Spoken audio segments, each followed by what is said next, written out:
राजकुमार जी, एक सवाल है मेरा आपसे कि फ्री मेडिसिन की आपने बात की, फ्री चेकअप की भी बात आप लोगों के वक्त लागू रही, आप तो खुद उस विभाग के से जुड़े रहे हैं, लेकिन ऐसा कुछ आप लोगों ने कभी जांच करने की कोशिश की कि जो मेडिसिन आ रही है वास्तव में प्रॉपर आ रही है कि नहीं आ रही है? क्योंकि अभी जो जांचें सामने आ रही हैं, कई बार इस तरह की चर्चाएं हैं कि जो मेडिसिन 25 mg की है, अब वो किस्मत है पेशेंट की कि 32 की है कि 23 की है। देखिए, मैं इसमें 2-3 बातें आपसे शेयर करना चाहूंगा टीवी के माध्यम से कि अभी राजेंद्र राठौड़ साहब माननीय चिकित्सा मंत्री जी ने एक बात कही कि हमने जो भर्तियां पूरी कर दी हैं, हमने 36,195 नॉन गजेटेड भर्ती निकाली थी हमने। अब 2 साल के अंदर ये मात्र 650 लोगों को नियुक्ति दे पाए हैं। राठौड़ साहब बैठे हैं हमारे साथ विधानसभा में, मेरे बड़े भाई हैं, इनको ही पता है, क्योंकि वो तो सामने मैं कोई बोलूंगा कि आरोप लगा रहा हूं, आरोप नहीं लगा रहा हूं, मैं तो साफ शब्दों में कह रहा हूं कि जो हमने 36,195 नर्सेज की भर्ती करने के लिए उस समय वैकेंसी निकाल दी, तो उसमें मात्र 650 नियुक्ति देना वो इस बात को दर्शाता है कि ये सरकार चिकित्सा सेवाओं को लेकर कितनी चिंतित है, कितनी गंभीर है। क्योंकि मैन पावर अगर आपके पास फील्ड में नहीं है तो आप योजनाएं कैसे लागू करोगे? दूसरी चीज, पीपीपी मोड में 90 पीएससी को दे दिया गया। दुर्भाग्यवश उस निम्स यूनिवर्सिटी को, जिसके डायरेक्टर से एज ए हेल्थ मिनिस्टर मैं नहीं मिल सका, पुलिस उसको ढूंढ नहीं सकती, उसको दिल्ली रोड की सारी पीएससी उसको दे दी गई और मुन्ना भाई एमबीबीएस की तर्ज के ऊपर अपने निम्स यूनिवर्सिटी के अंदर, वो अस्पतालों के अंदर हायर करके पेशेंट को वहां लेटाता है। इंस्पेक्शन की टीम आती है एमसीआई की और उसके बाद उनको पेमेंट करके वहां से रिलीज कर दिया जाता है।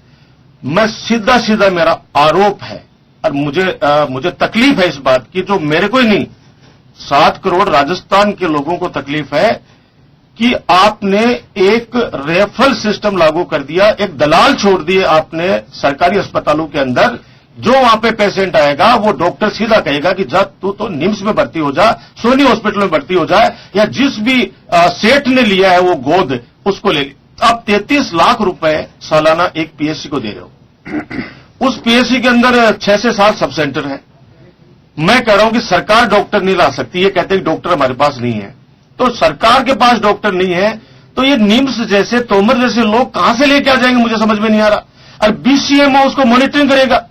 आज एमएलए आज राठौड़ साहब एमएलए, मैं एमएलए हूं, हमारे क्षेत्र की जनता चाहती है कि सरकारी अस्पताल के अंदर डॉक्टर बैठा है वो मुफ्त में इलाज करेगा। वहां पे बैठा है किसी का एजेंट, और एक दिन बैठेगा एक एजेंट, दूसरे दिन बैठेगा दूसरा डॉक्टर, दूसरे दिन तीसरा, उस डॉक्टर को बेचारे को समस्या आ जाएगी। मैं डॉक्टर्स पे कोई चीज नहीं करना चाहता, क्योंकि डॉक्टर्स को ये क्या करेंगे, जैसे बीएड कॉलेज चलता है, उसमें प्रिंसिपल की एक की मार्कशीट, एक के डॉक्यूमेंट, एक कॉलेज में एक ही व्यक्ति के 10 कॉलेजों के अंदर काम करते हैं। जब इंस्पेक्शन की टीम आ जाती है वो व्यक्ति वहां हाजिर हो जाता है।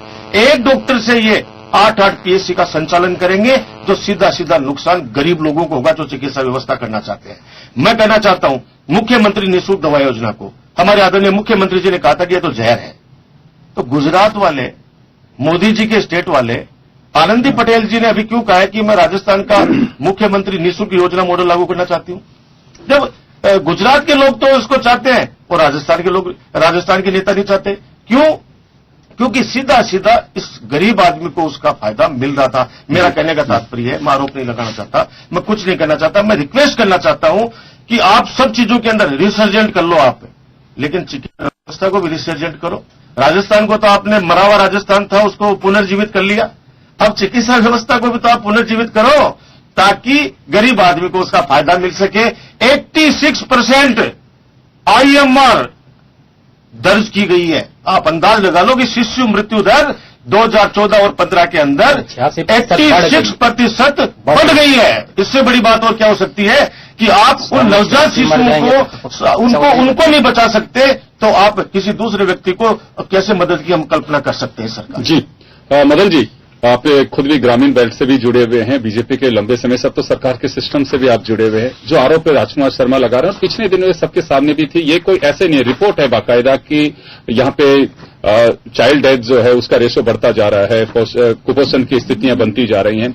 बहुत सारे ऐसे सवाल खड़े होते हैं और खासकर मैं आपसे जानना चाहूंगा कि जो फ्री मेडिसिन है उसको बिल्कुल कई बार कमेंट्स किए गए थे आपके वक्त भी, क्या वास्तव में इसमें कुछ दुरुस्त करने की कोशिश की जा रही है? क्योंकि अभी सवाल खड़े हो रहे हैं इसकी सप्लाई और इसकी मॉनिटरिंग पर? देखिए, राजकुमार जी मंत्री रहे हैं।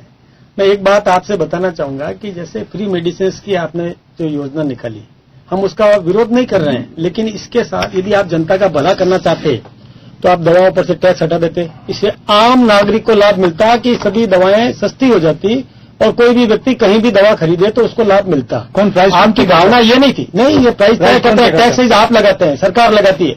ये आपकी भावना नहीं थी। आपको तो खुद खरीदना था और खरीद करके और उसमें से कितना पता नहीं कौन कौन सी कंपनियों से आपने दवाएं खरीदी जिसका लाभ जनता को नहीं मिला। अब आप कहेंगे कि साहब आपने क्यों चालू रखी या गुजरात वाले क्यों चालू कर रहे हैं। देखिए, लोक लुभावनी जो घोषणाएं पहले आप कर लेते हो, हम बंद नहीं कर सकते हैं उसको। हम जनहित, जनता चाहेगी कि भाई हमको तो मिले और उसको हम बंद करेंगे तो फिर उसका खामियाजा भुगतना पड़ सकता है।